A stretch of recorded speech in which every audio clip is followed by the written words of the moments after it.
The package sat on my desk like a landmine. Brown cardboard, no return address, postmarked from somewhere in Michigan I'd never heard of. My office manager, Rita, had already opened it. She opens everything. And left it there with a yellow sticky note that said, "Weird?" with a question mark big enough to see from space. I run a small consulting firm out of a converted warehouse in the East Industrial District. 3 employees, maybe 4 if you count the kid who comes in twice a week to update our website. We do risk assessment for mid-size manufacturers. Boring work, safe work. The kind of work where nobody vanishes during company retreats. The keycard was in a plastic sleeve, the kind you get at hotels. White plastic with a magnetic stripe, slightly warped from age. On the front, a logo I recognized immediately. Tesler and Krauss Financial Services. On the back, a number written in Sharpie that had faded to brown, 2847. My brother's employee number. I held it up to the light from my desk lamp. 10 years old, maybe more. The plastic had that yellow tinge that happens when things sit in drawers too long. There was a tiny crack in one corner. You going to stare at it all day or tell me what it is? Rita stood in my doorway, coffee mug in hand.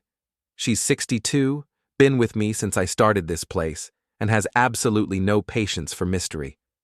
It's my brother's, I said. The one who… Yeah. She came in and sat down across from me without being invited. That's Rita. You going to call someone? Who would I call? I don't know. The company? Police? I laughed, but it came out wrong. The police closed that case 9 years ago. Voluntary disappearance. He was an adult. He had the right to walk away. Did he walk away? I looked at the key card again. That's what they said. My brother's name was Thomas. Tommy. He was 3 years younger than me, smarter, funnier, better looking. He worked in corporate finance at Tesler and Krauss, one of those massive firms that manages pension funds and municipal bonds and other people's money in quantities that make your head hurt. He'd been there 6 years when he vanished. Company retreat, upstate New York, some resort with a lake and conference rooms and team-building exercises. 83 employees attended. On the second night, Tommy went to his room after dinner and never came out. His bed wasn't slept in. His suitcase was still packed. His rental car was still in the lot. They found his phone in a trash can near the lake. The police investigated. The company investigated. The family hired a private investigator who burned through $15,000 in 3 months and found nothing. Tommy was gone. No body, no note, no trail. My son called that evening while I was still at the office. Evan, 29 years old, married, works in commercial real estate development. We haven't spoken in 4 months. Dad, hey. His voice had that careful quality it gets when he wants something. Evan. Listen. I know it's been a while, but I wanted to touch base about that thing we discussed. I had no memory of discussing anything with Evan recently. What thing? The property signature for the LLC paperwork. We talked about this. We didn't. A pause. I could hear him breathing. Well, we need to talk about it now. It's time sensitive. What is it? Just some liability restructuring, standard stuff. I'll email you the documents. You just need to sign where it's flagged. My daughter texted an hour later. Ashley, 31, 2 kids, works in pharmaceutical consulting. We text maybe twice a month, always brief. Need to discuss estate planning. Call when you can. I didn't call. My wife found me in the garage at 11 that night. I'd brought the key card home, still in its plastic sleeve, and I'd been sitting there staring at it under the fluorescent work light for the better part of an hour. You okay? Linda asked. She was wearing her reading glasses, which meant I'd pulled her away from a book. Package came today. I saw. Rita called me. Of course she did. Rita calls Linda about everything. I held up the key card. It still has his number on it. Linda came over and took it from me, held it the same way I had, like it might break. Where did it come from? No idea. You try it? Try it where? She gave me that look, the one that says she's 3 steps ahead of me and waiting for me to catch up. The building's still there, isn't it? Tesler and Kraus? Downtown, yeah. So try it. It won't work. It's been 10 years. Then it won't work. She handed it back to me. But you won't stop thinking about it until you know for sure. The Tesler and Kraus building is on 5th and Grand, 43 stories of steel and glass in the financial district. I'd been there once, maybe twice, back when Tommy still worked there, back when I still had a brother. I went on Saturday morning, early, before the weekend crowd. The lobby was empty except for one security guard behind a massive granite desk. Young guy, early 20s, scrolling through his phone. "Help you?" he asked without looking up. "Just meeting someone," I said, and walked past him to the elevators like I belonged there. He didn't stop me. I got in an elevator and looked at the panel. 43 floors, plus basement levels for parking. I pulled out the keycard and looked at the number again.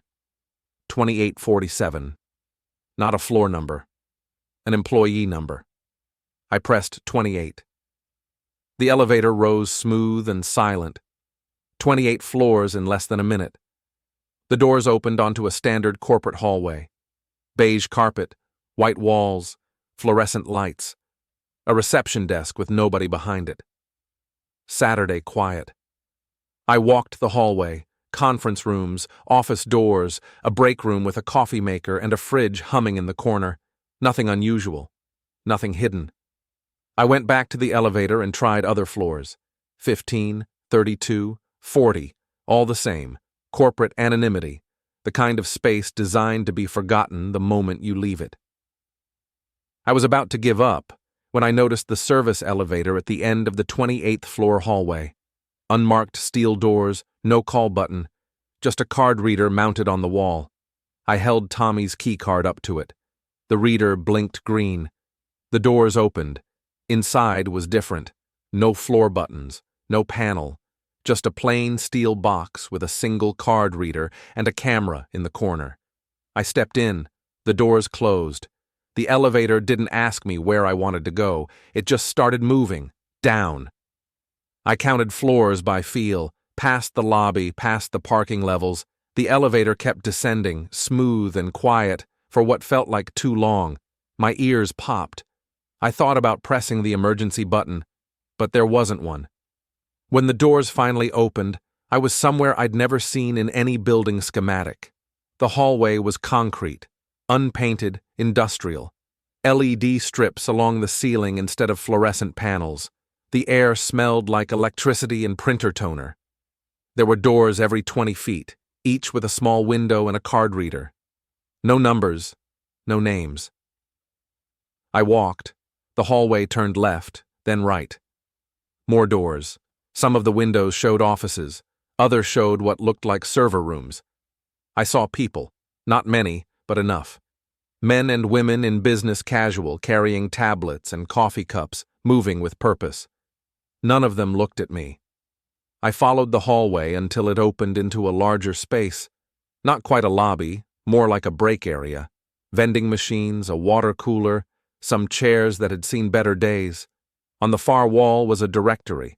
The kind of directory you see in office buildings, white letters on black felt, slotted into place by hand. Except this one listed companies I'd never heard of, LLCs and consulting groups and management firms with names like Alphabet Soup. And there, 4 rows from the bottom, Caldwell Holdings, LLC, Suite 7. Caldwell is my last name. My hands started shaking. I pulled out my phone. No signal. I tried anyway, pulling up my browser, my email, anything. Nothing loaded. I walked to Suite 7. The door was locked. The card reader blinked red when I tried Tommy's keycard. I looked through the window. Empty office, single desk, filing cabinet. Nothing remarkable. I tried the next door, Suite 8. The keycard worked. Inside was a small conference room, a table, 6 chairs, a whiteboard on the wall. On the table was a stack of folders. I opened the top one, financial statements, projections, operating agreements, all dated within the last 2 years, all with my signature at the bottom, except I'd never seen these documents before in my life. I flipped through 3 more folders. Same thing, my name, My signature, attached to LLCs and partnerships and agreements I had no memory of signing. Properties I didn't own, investments I'd never made. One folder had a tab marked Principals. I opened it. 2 names, Evan Caldwell, Ashley Brennan, my children. I took photos of everything with my phone, even though I had no signal. I needed proof. I needed something to show Linda, to show myself that this wasn't some kind of breakdown. I was on the 4th folder when I heard voices in the hallway. I shoved the folders back where I found them and stepped out of the room. 2 men in suits walked past, deep in conversation about quarterly projections. Neither looked at me. I was invisible here. I went back to the service elevator, but the keycard didn't work on the reader. Red light. I tried again. Red light. I was stuck. I walked the hallways for 20 minutes, trying other doors, other readers. Nothing worked. I was starting to panic, that tight chest feeling that comes before you do something stupid, when I found a stairwell. The door was unmarked, but it wasn't locked. I pushed through and started climbing. 6 flights up, the stairs ended at another door. I pushed through and found myself in the parking garage, B-level 2, regular parking garage. Cars, concrete pillars, oil stains, real. I walked to the lobby level and out through the main doors. The security guard looked up as I passed. "Have a good one," he said. I didn't respond. Outside, the city was exactly as I'd left it. Saturday morning, light traffic, people walking dogs. Normal. Except I knew now that normal was a lie. Something existed under this city that wasn't supposed to exist. Something with my name on it. And my children knew. I didn't go home right away.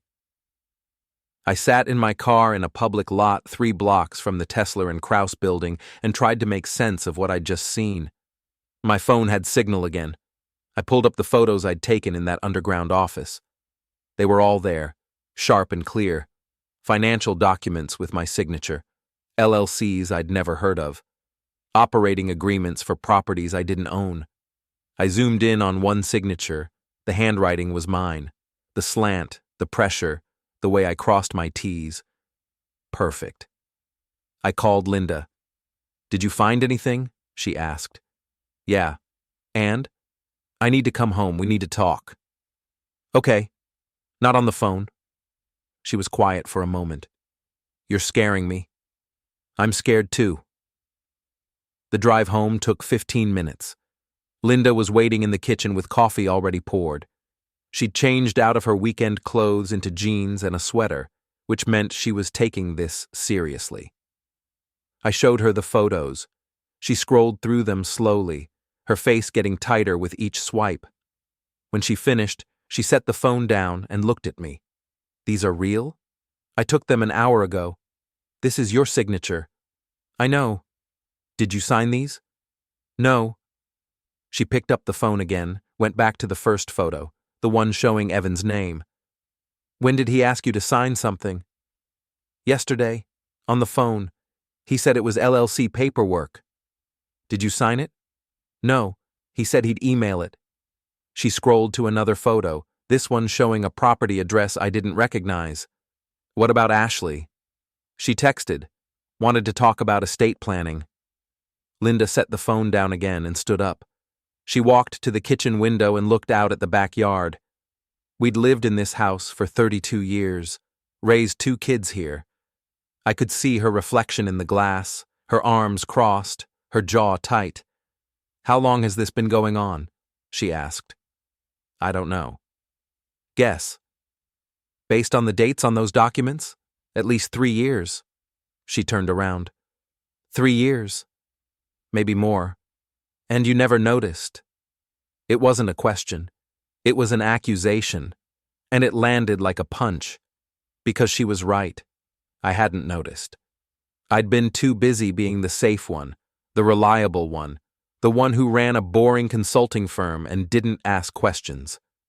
"What do we do?" I asked. Linda didn't answer right away. She came back to the table and picked up my phone again, scrolling through the photos one more time. When she spoke, her voice was calm in a way that made my skin cold. "We figure out what they've done," she said, and then we decide what to do about it. I spent the rest of Saturday in my home office, printing out the photos and making notes. Linda sat with me, helping me organize everything into piles. Financial statements here, operating agreements there, property documents in a third pile. The pattern emerged slowly, but it was there. Evan and Ashley had created a network of LLCs, all using my name as a principal or guarantor. The LLCs owned properties, managed investments, held contracts. Some of them were profitable, some were barely active, but all of them had one thing in common. They insulated Evan and Ashley from liability while giving them access to credit and leverage they couldn't get on their own. "It's not illegal," Linda said, reading over my shoulder. "Is it?" "I don't think so. Not if I actually signed these." "But you didn't." "No. So it's fraud." I shook my head. "I can't prove I didn't sign them. The signatures are perfect." Linda was quiet for a moment. Then she said, "What about Tommy?" I looked at her. "What about him? He worked at Tesler and Krauss. He disappeared. And now his keycard shows up and leads you to a hidden office with your name on it." She paused. "That's not a coincidence." "What are you saying?" "I'm saying maybe Tommy found out what Evan and Ashley were doing, and maybe that's why he disappeared." The idea hit me like cold water. I'd spent 10 years believing Tommy had walked away from his life voluntarily, that he'd been depressed or overwhelmed or running from something we didn't understand. The police had found no evidence of foul play. The private investigator had found nothing. But what if he'd been erased? Erased. "We need help," I said. Linda nodded. "Call Jerome." Jerome Latimer was an old friend from college, now a corporate lawyer specializing in compliance and regulatory issues. We'd kept in touch over the years, mostly through Christmas cards and the occasional lunch. I trusted him. I called him at home. He answered on the third ring. "This is unexpected," he said. "I need advice. Off the record." "Always off the record with you. What's going on?" I gave him the short version. The key card, the hidden floor, the documents with my signature, the connection to my kids. I left out the part about Tommy. That felt too big to say out loud yet. Jerome was quiet when I finished. Then he said, "Send me the photos." I did. 5 minutes later, he called back. "Where did you get these?" His voice had changed, sharper. "I told you. Underground office in the Tesler and Krauss building." "You're sure it was underground?" "I counted the floors going down." "And you're sure these signatures are yours?" "They look exactly like mine." Another pause. "Don't sign anything else. Don't talk to Evan or Ashley. Don't go back to that building." "Why?" "Because what you found isn't just an office. It's a liability isolation structure. Companies use them to compartmentalize risk. If something goes wrong in one LLC, it doesn't contaminate the others. It's legal mostly, but..." He stopped. "But what?" "You know what I mean?" I did. "I need to see the originals of these documents," Jerome said. "Can you get me copies?" "I don't know. I can try." "Try hard. And in the meantime, I'm going to make some calls." He hung up. Linda and I ordered takeout for dinner and ate in silence. Neither of us knew what to say. The weight of what we'd discovered sat between us like a third person at the table. My phone buzzed around 8. A text from Evan. "Did you get the email? Need that signature by Monday." I showed it to Linda. "Don't respond," she said. I didn't. 10 minutes later, Ashley called. I let it go to voicemail. She didn't leave a message. That night, I couldn't sleep. I lay in bed staring at the ceiling, listening to Linda breathe beside me. My mind kept circling back to the same question. How long? How long had they been doing this? How many documents had I supposedly signed? How much liability had they piled onto my name while I went about my boring, safe life completely unaware? And the bigger question, the one that made my chest tight, what had they done to Tommy? Around 2 in the morning, I got up and went back to my office. I pulled up every financial account I had access to. Bank statements, credit reports, property records. I went back 3 years, then 5, then 7. There. Small things at first. A credit inquiry I didn't recognize. A property tax bill for an address I'd never heard of. A 1099 form from an LLC that wasn't mine. I'd ignored them all. Chalked them up to mistakes, clerical errors, someone else's mail ending up in my box. I'd been so certain of my own small, contained life that I hadn't seen the other life being built in my name, the life my children had built. Linda found me at 6 in the morning, still at my desk, surrounded by printed statements and notes. "How bad?" she asked. "I don't know yet, but it's big." She came over and looked at what I'd been working on. Her hand found my shoulder, squeezed. "We'll figure this out," she said. But her voice had that edge to it, the one that meant she was already planning something. Sunday morning, I drove to a storage facility on the east side of town. Jerome had given me the address over the phone, along with a unit number and a code for the gate. "What am I looking for?" I'd asked. "Archives. Tesler and Krause keeps hard copies of all their compliance documents off-site. It's a regulatory thing. If your signatures are forged, there might be originals in there you can compare against." "How do you know this?" "I used to work for Tesler and Krause. Long time ago." The storage facility was massive, rows and rows of identical units stretching out across an industrial lot. I found Unit 2847, Tommy's employee number again, which couldn't be coincidence, and punched in the code Jerome had given me. The door rolled up with a metallic shriek. Inside were boxes, hundreds of them, stacked floor to ceiling, all labeled with dates and case numbers. I pulled out my phone and the list of document numbers from the photos I'd taken. It took me 2 hours to find the right boxes.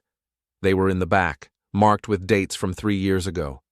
I pulled them down and started going through them, looking for anything with my name on it. I found 6 documents. 3 of them had signatures that matched the ones in the photos. Perfect copies. But 3 of them had signatures that were different. Close, but not quite right. The slant was off. The pressure was wrong. Someone had practiced. I took photos of everything, comparing the good signatures to the bad ones. Then I put the boxes back, closed the unit, and drove to Jerome's house. He answered the door in a bathrobe, coffee mug in hand. "You find anything?" he asked. I showed him the photos. He looked at them for a long time, zooming in, comparing details. When he finally looked up, his expression was grim. "This is forgery," he said. "I know." "No, I mean this is criminal forgery. Whoever did this could go to prison." "My kids did this." Jerome didn't say anything for a moment. Then, carefully, "Are you sure? Who else would benefit?" He nodded slowly. Okay. Here's what we do. You don't confront them. Not yet. You get a lawyer? You're a lawyer. A different kind of lawyer, criminal defense. Someone who can navigate this if it blows up. I don't want them to go to prison." Jerome looked at me like I'd just said something insane. "They forged your signature. Multiple times. On financial documents. They used your name to build a shell company structure without your knowledge or consent. That's fraud. That's identity theft. They're my kids." He set his coffee mug down hard enough that some sloshed onto the table. "Then what do you want? You want to just let this go? Pretend it didn't happen? I want to understand why. Why doesn't matter? It matters to me." Jerome shook his head. "You're not thinking straight. These aren't just bad decisions, Tom. This is systematic, calculated. They built an entire infrastructure around you, and you never knew. That takes time, planning, coordination." He was right. I knew he was right. But the idea of my own children sitting in a prison cell, wearing orange jumpsuits, being processed like common criminals, I couldn't hold it in my head. "What would you do?" I asked. Jerome leaned back in his chair and looked at me for a long moment. Then he said, "I'd burn it all down." Wednesday morning, I deleted the email filters and changed all my passwords. Then I called Jerome. I need to know about my brother's audit, I said. I told you I don't have access to. Find someone who does. He was quiet for a moment. This is getting serious. It's been serious. I mean legally serious.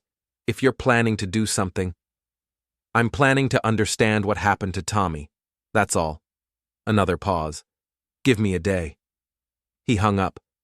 I spent the rest of the morning at my office, trying to focus on work and failing. Rita noticed. You want to talk about it? She asked around noon. Not really. Okay. She set a sandwich on my desk. Turkey and Swiss. My favorite. Eat something anyway. I ate the sandwich without tasting it. My phone buzzed around 2. A text from Ashley. Heard you walked out on Evan. Really, Dad? I stared at the message for a long time. Then I typed, we need to talk. Her response came fast. Finally, my house, 7 p.m. Don't be late. Linda didn't like it. It's a setup, she said. Probably.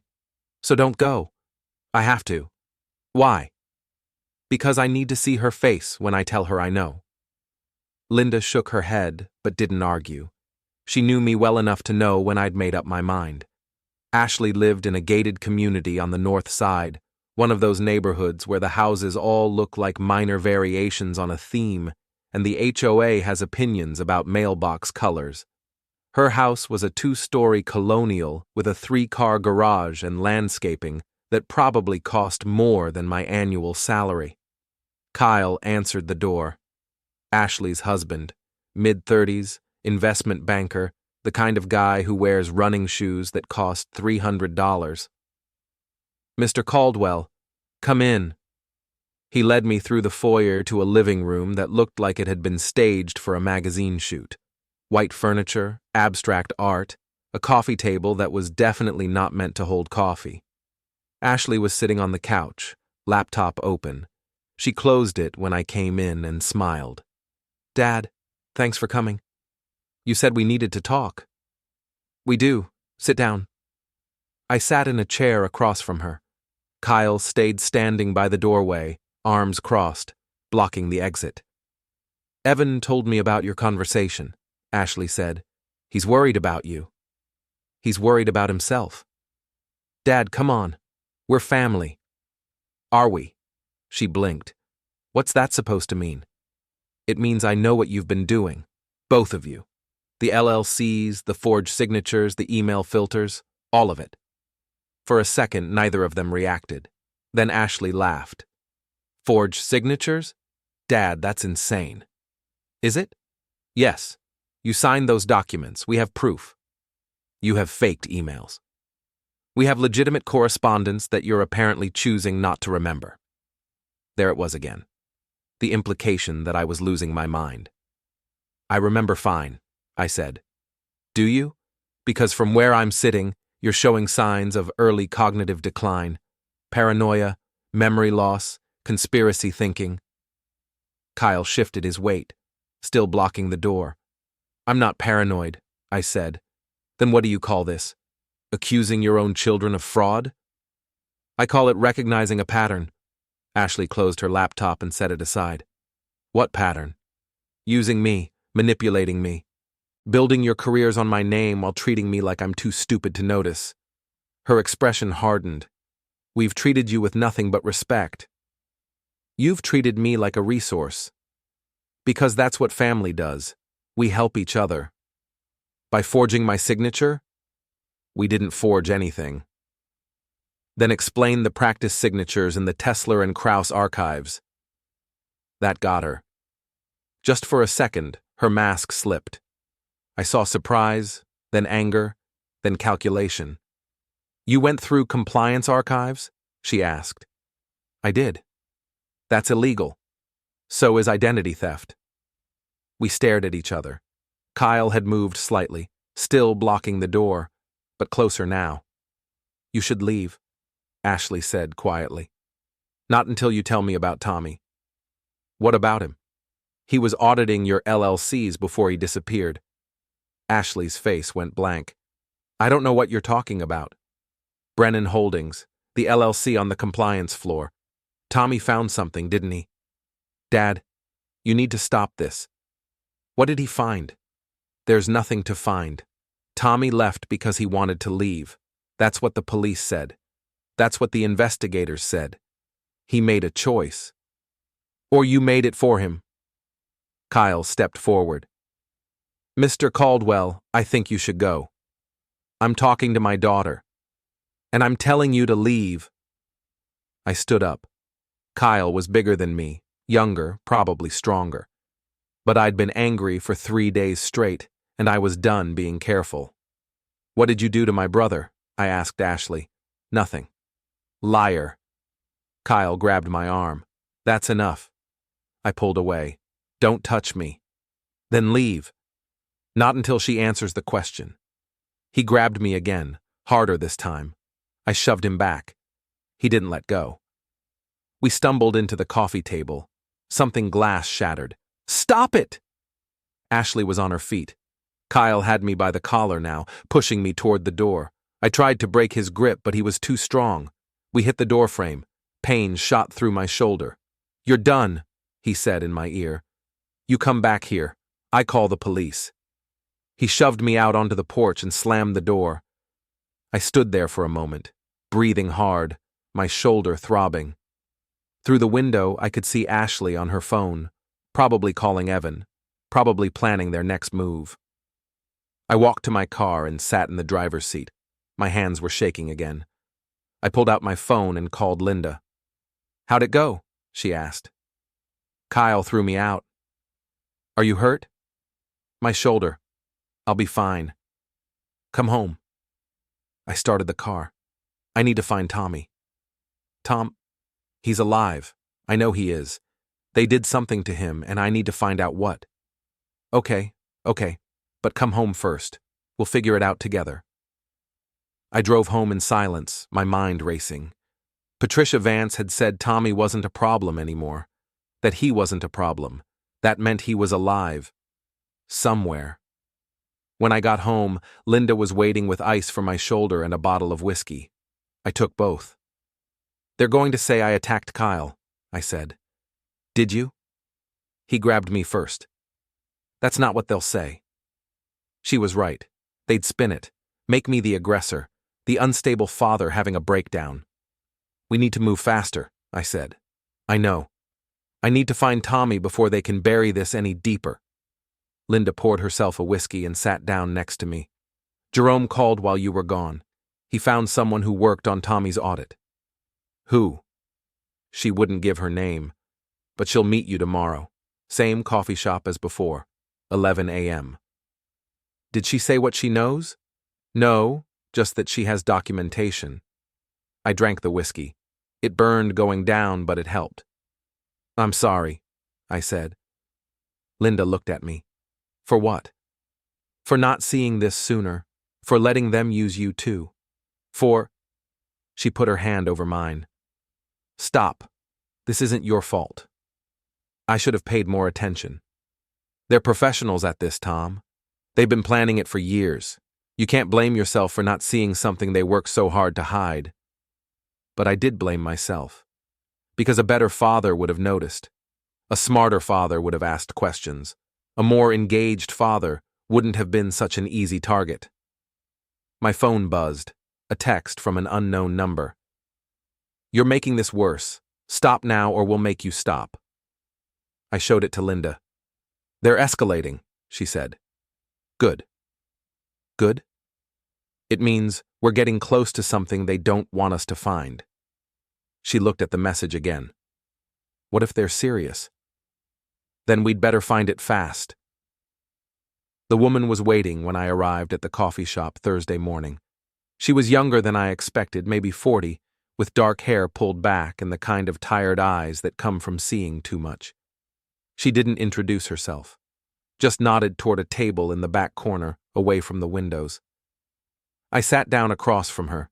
She had a folder in front of her, plain manila, the edges worn. Jerome said you worked on my brother's audit, I said. I assisted. I wasn't the lead, but you remember it. I remember enough. What did he find? She looked around the coffee shop.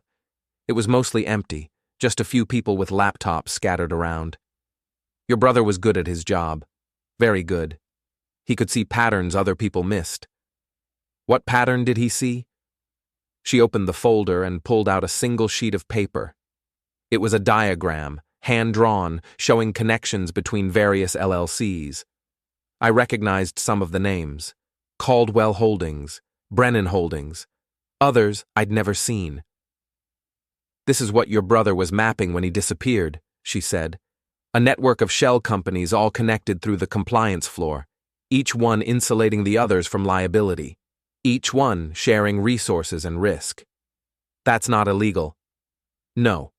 But the way they were using it was questionable.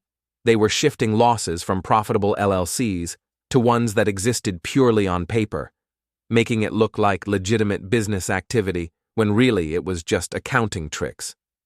Tax fraud? Close to the line. Your brother thought he'd found something prosecutable. He was preparing a report. What happened to it? She shook her head. It was never filed. The day before he was supposed to submit it, he disappeared. The audit was closed. No report, no findings, no follow-up. Who closed it? Management decision. Whose management? She looked at me for a long moment. I can't tell you that. Can't or won't? Both. But I can tell you this. Your brother's disappearance was very convenient for a lot of people. I think he became inconvenient, and inconvenient people have a way of disappearing from that floor. She hesitated. I think he's somewhere they can control him, somewhere he can't cause problems. Where? I don't know. I looked at the diagram again. These companies, they're all connected to my children. Your children are named principals in 17 different LLCs on the floor. They didn't build that infrastructure alone. Someone taught them. Someone gave them access. Who? She closed the folder. I've told you everything I can. Please. I have a family. I have a life. I'm already taking a risk being here. She stood up to leave. I grabbed her wrist, not hard, just enough to stop her. My brother is out there somewhere, I said. Alive, trapped, because he tried to do the right thing. If you know anything else, anything at all. She pulled her wrist free. Check the floor again, not the offices, the back sections. There are places down there most people don't know about. What kind of places? The kind where people go when they need to disappear. She walked out. I sat there for a long time, staring at the empty chair across from me. Then I called Jerome. The woman you sent, I said. Who is she? I can't tell you that. She said there are hidden sections on the floor, places people disappear to. Jerome was quiet. Tom, maybe it's time to go to the police. With what? A theory? Suspicions? With evidence of fraud. I don't have evidence. I have forged signatures and suspicious LLCs. That's not enough. Then what are you going to do? I'm going back to that floor. That's insane. Probably. You could get hurt or arrested. I'll be careful. Tom. I hung up. Linda was not happy when I told her my plan. You can't just break into a restricted floor in a corporate building, she said. I'm not breaking in. I have a keycard. That you're not authorized to use. Nobody's stopped me yet. That doesn't mean they won't. I pulled on my jacket and checked my pockets. Phone, wallet, Tommy's keycard, everything I needed. If I'm not back in 3 hours, call Jerome, I said. Tom, please, let's think about this. I've thought about it. Tommy's down there somewhere, I know it, and I'm not leaving him. She grabbed my arm. He's been gone for 10 years. If he's alive, he's survived this long. One more day won't matter. It matters to me. We looked at each other. I could see the fear in her eyes, but I could also see something else. Understanding. 3 hours, she said, and you keep your phone on. I will. I drove downtown in the middle of the afternoon, when the building would be busy enough that one more person wouldn't be noticed. I parked in a public garage 2 blocks away and walked. The lobby was crowded. Business people coming and going, delivery drivers, a tour group being led toward the conference center. I walked past the security desk without looking at the guard and went straight to the service elevator. Tommy's keycard still worked. The elevator took me down, past the lobby, past the parking levels, into the depths I'd found before. When the doors opened, the concrete hallway looked exactly as I remembered it. I walked past the offices I'd seen before, past Suite 7 with Caldwell Holdings on the directory, past the break area with its vending machines and water cooler. I kept going, following the hallway as it curved deeper into the building. The woman had said to check the back sections. I didn't know what that meant, but I kept walking. The hallway branched, left and right. I went right. More doors, more offices. These looked older, less maintained. The LED strips on the ceiling flickered. There was a smell like old paper and industrial cleaner. I tried a door, locked. Another, locked. I kept going. At the end of the hallway was a heavy steel door with a different kind of card reader. Not the standard plastic kind, but something older. Magnetic stripe with a numbered keypad below it. I tried Tommy's card. Red light. I tried it again. Red light. Then I noticed the number on the back of the card, 2847. I swiped the card and entered 2847 on the keypad. Green light. The door clicked open. Behind it was a stairwell going down. I pulled out my phone to text Linda, but there was no signal. I stood there for a moment, looking at the stairs, knowing that once I went down, I might not be able to get back up. I went down. The stairs went deeper than seemed possible.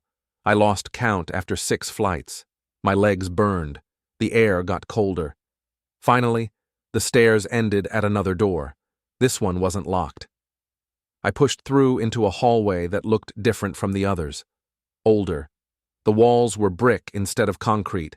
The floor was tile. The lighting was dim, yellow bulbs and wire cages. This wasn't office space. This was something else. I walked slowly, my footsteps echoing. There were doors here too, but they were solid metal with small windows, like cells. I looked through the first window. Empty room. Bare walls, single cot, nothing else. The second window, same thing. Third window, occupied. A man sat on the cot, staring at the wall. He was thin, unshaven, wearing clothes that looked like they'd been slept in for days. He didn't react to my face in the window. I moved to the fourth window. Empty. Fifth window. Another person. Woman this time, younger, rocking back and forth. What was this place? I kept walking. More rooms, more people, some empty, some occupied. All of them looked like they'd been forgotten. Then I reached a room at the end of the hall and looked through the window. My brother was sitting on the cot. I couldn't breathe. Tommy sat on the cot with his back against the wall, staring at nothing. He looked older, thinner, his hair gray at the temples. But it was him. Same face, same hands. My brother. I pounded on the door. He didn't react. I pounded again, harder. "Tommy! Tommy, it's me!" Nothing. He just sat there, staring. The door had a card reader. I tried Tommy's keycard. Red light. I tried the numbered code. Red light. "Tommy!" I shouted through the small window. "Can you hear me?" His eyes moved, just slightly, toward the sound of my voice, but his expression didn't change. I looked around for something to force the door. There was nothing, just brick walls and tile floor and those dim yellow bulbs. I pulled out my phone. Still no signal. I took photos anyway. Of the door, the hallway, Tommy through the window. Evidence, proof. Then I ran, back down the hallway, up the stairs, through the steel door. My lungs burned. My legs felt like rubber. I didn't stop until I reached the service elevator. The key card worked. The elevator rose. When the doors opened on the lobby level, I walked out as calmly as I could and headed for the exit. "Sir?" The security guard called after me. "Sir, I need you to sign out." I kept walking. "Sir!" I pushed through the lobby doors and onto the street. People everywhere. Normal city afternoon. I walked fast, not quite running, back to the parking garage. My hands were shaking so bad I could barely get the key in the ignition. Tommy was alive. Alive. Locked in a cell under a corporate building. I drove home breaking every traffic law. When I got there, Linda was waiting on the porch. "You're early," she said. Then she saw my face. "What happened?" "I found him." "Who?" "Tommy. He's alive. He's down there." Linda's face went white. "Are you sure?" "I saw him. Through a window. He's in a cell." "A cell?" "There are rooms, like cells, with people in them. Tommy's in one of them. We need to call the police." "And tell them what? That there's a secret prison under a corporate building? They'll think I'm insane." "You have photos." I pulled out my phone. The photos were there, but they were dark, blurry. You could barely make out Tommy's face through the window. "It's not enough," I said. Linda took the phone and looked through the photos anyway. "We need help. Professional help." "From who?" "I don't know. FBI? Someone." I shook my head. "This goes too deep. Patricia Vance said multiple financial firms use that infrastructure. If we go to the authorities, we'll be fighting companies with unlimited legal resources and political connections." "So what do we do?" I looked at her. "I'm going back." "Tom, I'm not leaving him there. You can't just break him out." "Why not?" "Because it's insane. Because it's illegal. Because you'll end up in a cell right next to him." She was probably right, but I didn't care anymore. "He's my brother," I said. Linda was quiet for a long time. Then she said, "Okay." "Okay what?" "Okay, we get him out. But we do it smart. We plan. We get help." "From who?" "Jerome, for one. And we need someone who knows security systems." "I don't know anyone like that." "I do." She pulled out her phone and made a call. 20 minutes later, a man knocked on our door. Mid-50s, gray beard, wearing a Harley-Davidson jacket. Linda let him in. "This is Carl," she said. "He used to work corporate security before he retired." Carl shook my hand with a grip that could crack walnuts. "Linda says you need some consultation work. I need to get someone out of a secure facility." Carl's eyebrows went up. "That's a felony. The person being held is being held illegally." "Says who?" "Says me." Carl looked at Linda. She nodded. "Show me what you're working with," Carl said. I showed him the photos, explained the layout, described the card readers and the numbered keypads. He listened without interrupting. When I finished, he said, "You're talking about a secure detention facility in the sub-basement of a commercial building. That's not standard corporate infrastructure." "I know." "Who runs it?" "I don't know." "How many guards?" "I didn't see any." "You didn't see any? Or there weren't any?" "I don't know." Carl scratched his beard. "This is complicated. Can you help?" "Probably. But it'll cost you." "How much?" "Nothing. Linda and I go way back. But you need to understand something. If we do this, and it goes wrong, people could get hurt, including you." "I understand." "Do you? Because breaking into a secure facility is one thing. Breaking someone out is another. That's kidnapping, legally speaking, even if the person wants to leave." "He's my brother." "I get that. But the law doesn't care about your relationship.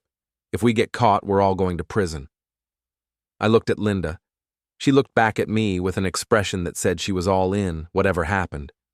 "I'll take that risk," I said. Carl nodded. "All right, let's plan this out." We spent the next 3 hours going over every detail. Carl asked questions I hadn't thought of. How many cameras? What kind of locks? Was there a secondary exit? Did the cells have emergency releases? I didn't have good answers for most of them. "We need reconnaissance," Carl said.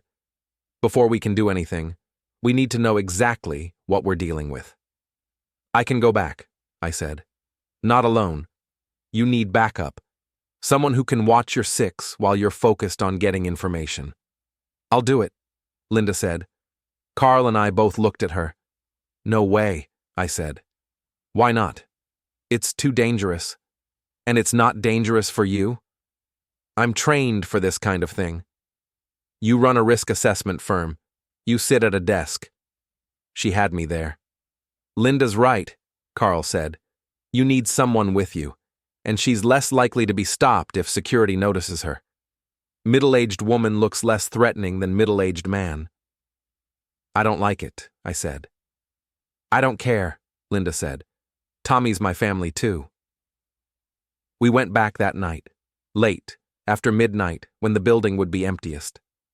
Carl drove us in his truck, parked 2 blocks away. You have 2 hours, he said. After that, I'm calling the police whether you're out or not. Understood. Linda and I walked to the building. The lobby was dark except for security lighting. One guard at the desk, reading something on his phone. We walked past him like we belonged there. The service elevator was exactly where I'd left it. Tommy's keycard still worked. We rode down in silence. When the doors opened, Linda grabbed my hand.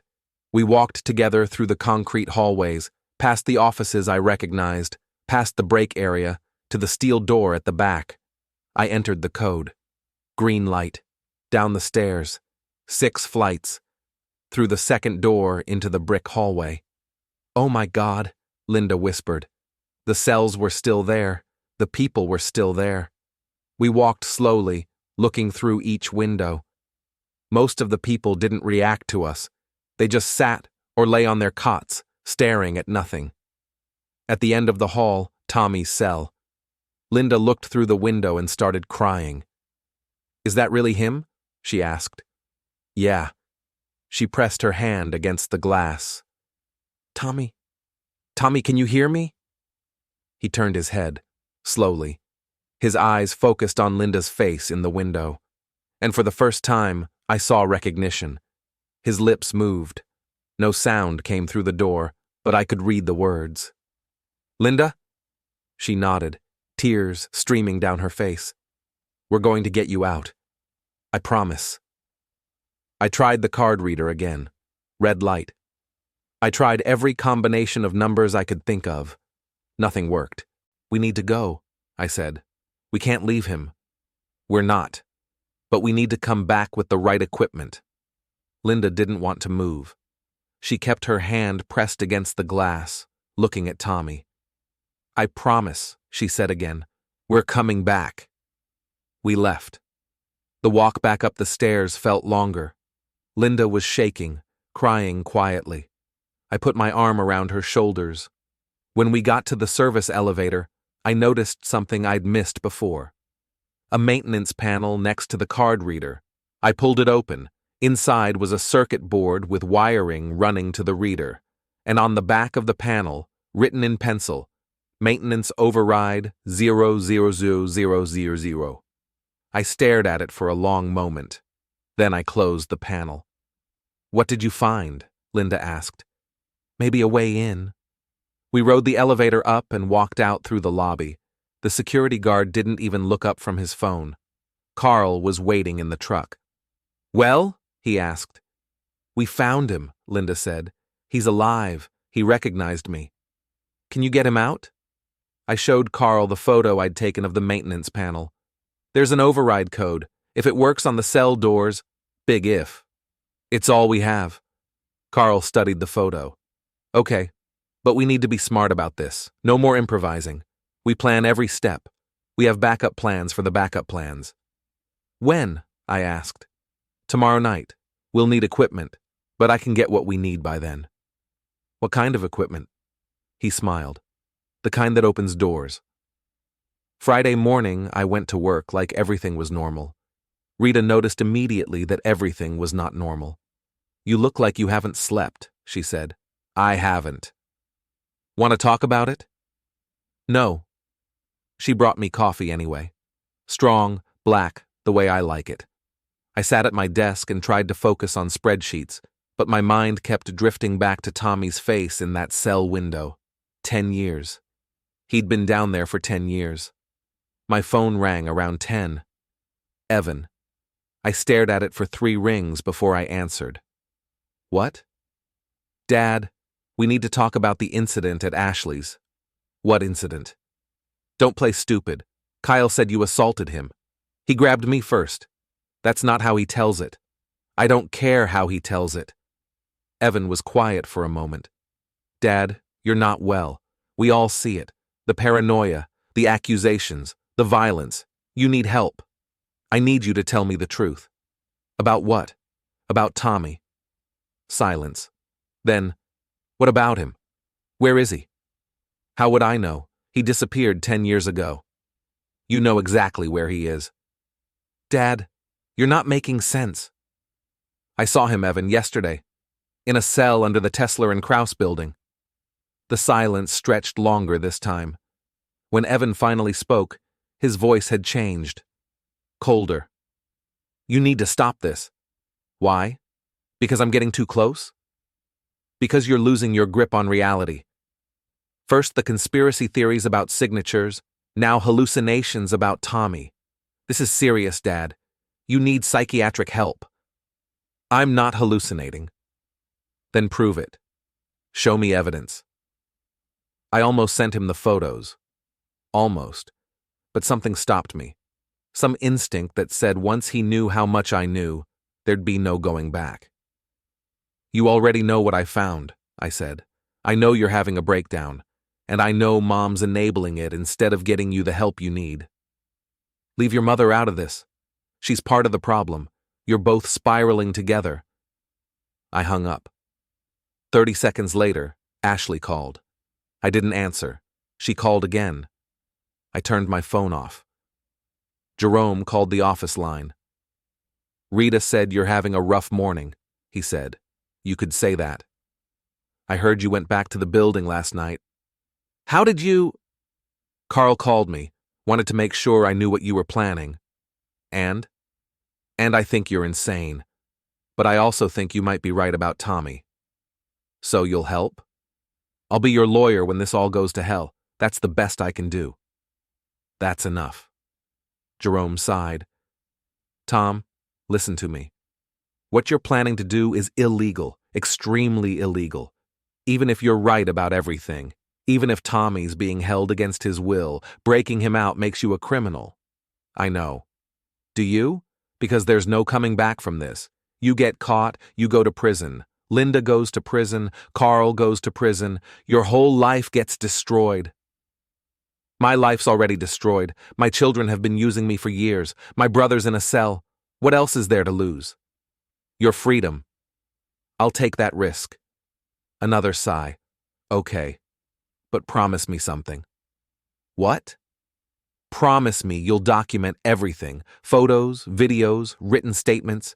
Because if you're going to burn your life down, you might as well take the bastards who did this with you. I promise. And Tom, be careful. These people are dangerous. He hung up. I spent the rest of the day preparing. I wrote out everything I knew, every detail, every connection. I printed the photos from the building. I compiled financial documents showing the LLCs, the forged signatures, the pattern of manipulation. I put it all in a folder and gave it to Rita. If something happens to me, I said, give this to Jerome Latimer. She looked at the folder without touching it. What's going on? Insurance. Tom, please, just keep it safe. She took the folder and locked it in her desk drawer. You're scaring me. I'm scared too. That night, Carl picked us up at 7. He had a van this time, plain white, the kind that could belong to anyone. In the back were duffel bags full of equipment. Bolt cutters, pry bars, portable power supply, he said. And this. He handed me a small electronic device about the size of a deck of cards. What is it? RFID cloner. If the doors use standard keycard security, this can copy the access codes and replay them. Might work on the cell doors. Might? That's the best I can do on short notice.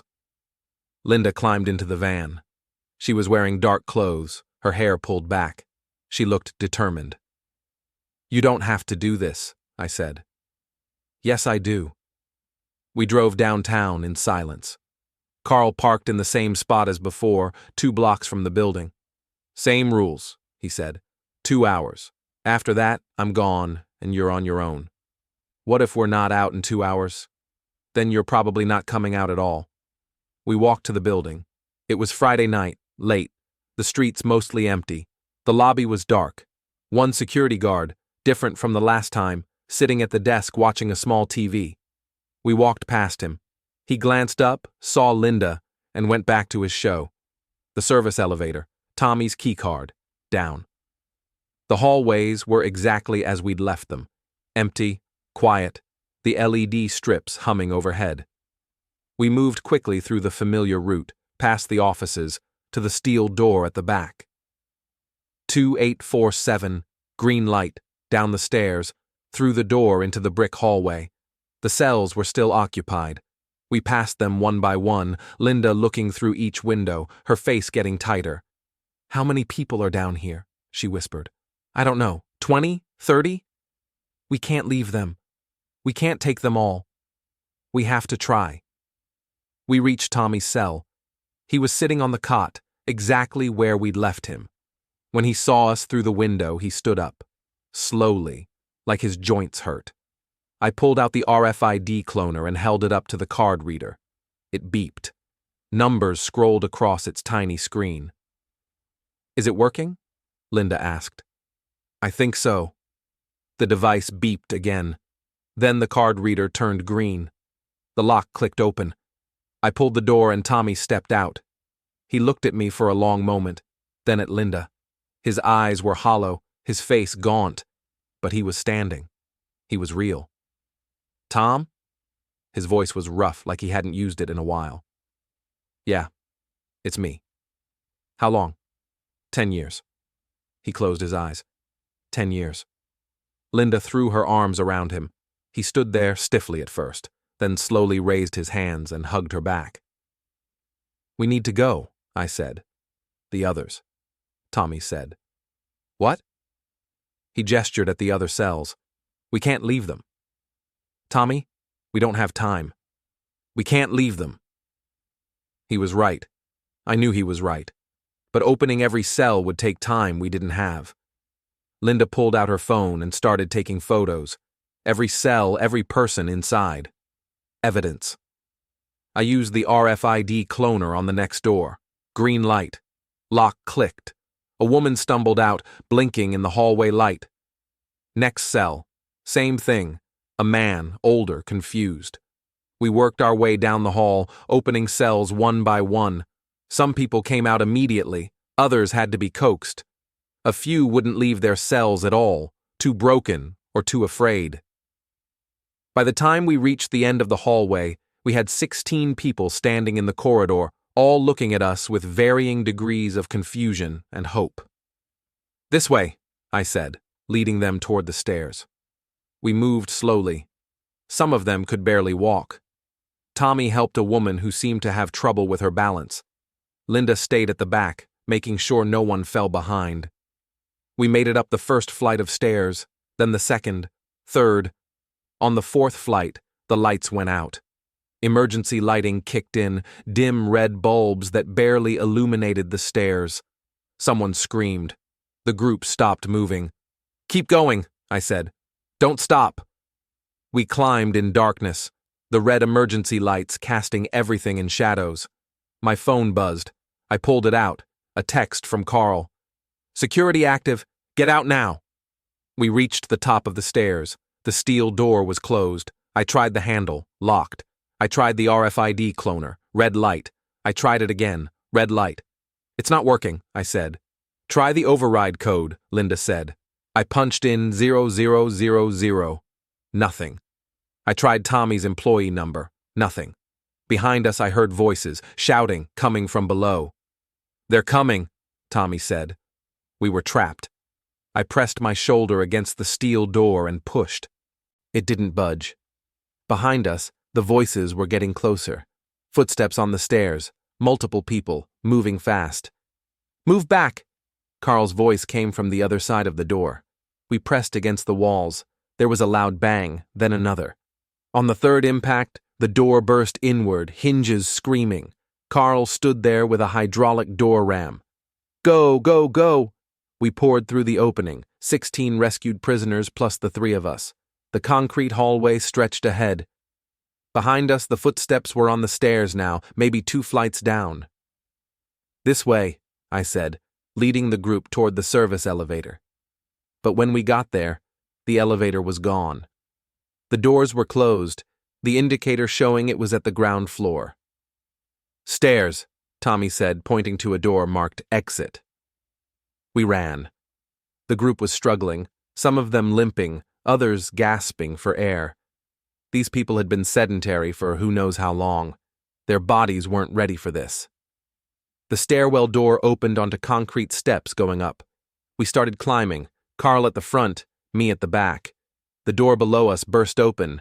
I looked down and saw security guards, 3 of them, in tactical gear. Stop! Nobody move! Nobody stopped. We climbed faster. 5th floor, 10th, 15th. Some of the prisoners were falling behind, unable to keep pace. Linda and Tommy stayed with them, helping, pushing, pulling them along. 20th floor. I could hear the guards behind us, their boots pounding on the stairs. They were faster than us, unburdened by sick and weak people. Keep going, I shouted. 25th floor. The door here opened onto a regular office floor. I could see cubicles, conference rooms, all dark and empty. Through here, Carl said. We spilled out onto the office floor. Carl led us through the maze of cubicles toward the main elevators. Behind us, the stairwell door crashed open. The guards were shouting into radios, calling for backup. The main elevators were at the far end of the floor. We'd never make it before the guards caught up. Split up, Tommy said. They can't chase all of us. He was right. I grabbed half the group and went left. Linda took the others and went right. Carl stayed in the middle, blocking the guard's view with his bulk. I ran with my group through a conference room, through a break area, into another hallway. We found a service elevator, different from the one below, this one for building maintenance. I pressed the button. Nothing happened. I pressed it again. The elevator was locked, requiring a key I didn't have. Behind us, footsteps. The guards had split up too. Hide, I hissed. We scattered into offices, under desks, behind filing cabinets. I crouched behind a copy machine with 2 of the prisoners, both women, both terrified. The footsteps came closer. A flashlight beam swept across the room. I held my breath. The beam moved past us. The footsteps continued down the hall. I waited 30 seconds, then moved. Come on! We emerged from hiding and worked our way back toward the main corridor. I could hear commotion somewhere above us, Linda's group maybe, or Carl. We found another stairwell and went up. 30th floor, 35th. The building had 43 floors total. We were running out of vertical space. 40th floor. The door here was locked. I kicked it.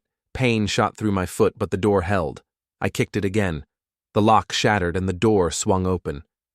This floor was different. Luxury offices, thick carpet, mahogany furniture, executive level. And at the far end, massive windows overlooking the city. There, one of the women said, pointing at a fire escape visible through the window. We ran to it. The window was locked, but I didn't care anymore. I grabbed a chair and hurled it through the glass. The sound was deafening, crystalline, final. Cold air rushed in. We climbed through, out onto the fire escape. 40 floors up, the city spread out below us, lights twinkling like stars. Down, I said. We descended the metal stairs, our footsteps clanging on the grating. Below us, I could see police cars pulling up to the building, their lights flashing red and blue. 10th floor, 20th. We kept going. My legs were screaming, my lungs burning. The 2 women were barely keeping up. Ground level. We dropped into an alley behind the building. Police were at the front entrance, but none back here yet. Run, I told the women. Get away from here. Don't tell anyone where you were. They ran. I pulled out my phone. No signal. I tried anyway, calling Linda. Nothing. I worked my way around the building, staying in the shadows. Police were everywhere now, streaming into the lobby. I saw Carl being led out in handcuffs. No sign of Linda. No sign of Tommy.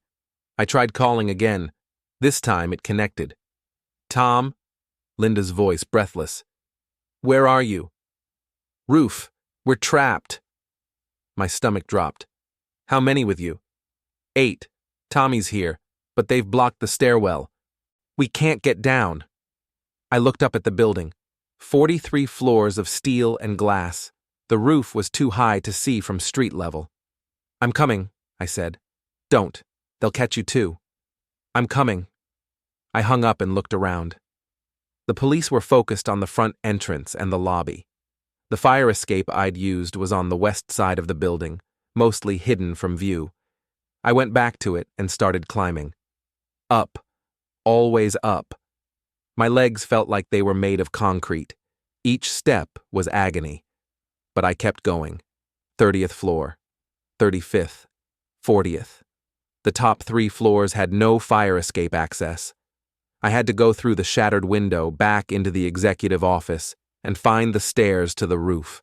The stairwell was blocked, not by guards, they were all dealing with the chaos below, but by a locked door marked Roof Access, Authorized Personnel Only. I kicked it. The lock held. I kicked it again. The door frame started to splinter. One more kick and the door burst open. I emerged onto the roof into wind and darkness. The city spread out around us, a galaxy of lights. Linda and Tommy were there with 8 others, all huddled near the roof access door on the other side. Tom, Linda ran to me. We need another way down, I said. Tommy pointed to the neighboring building. There, it's lower, maybe 15 feet down. We could jump. I looked at the gap between buildings. 20 feet, maybe more. It was insane. We don't have a choice, Tommy said. They're coming up. Below us, I could hear voices in the stairwell. Boots on stairs, getting closer. Who's first? I asked. I'll go. One of the men, younger, stronger than the others. He backed up, ran, and jumped. For a moment he was airborne, suspended between buildings. Then he hit the other roof, rolled, came up limping but alive. Your turn, I told the others. One by one they jumped. Some made it easily. Others barely made it, landing hard. One woman refused, too terrified.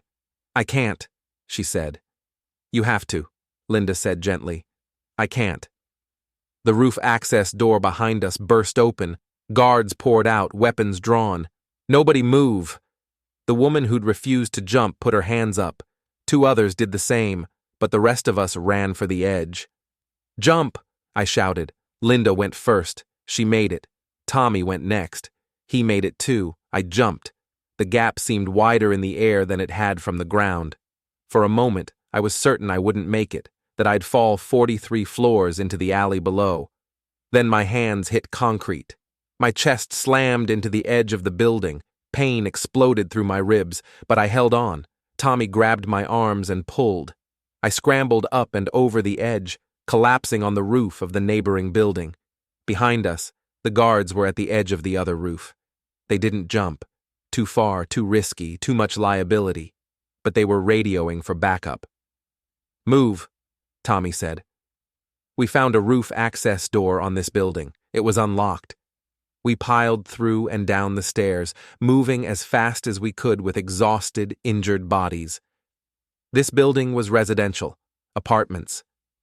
We emerged from the stairwell on the 20th floor and took the regular elevator down to the lobby. The doorman looked at us, dirty, bleeding, gasping, and reached for his phone. Don't, I said. Please.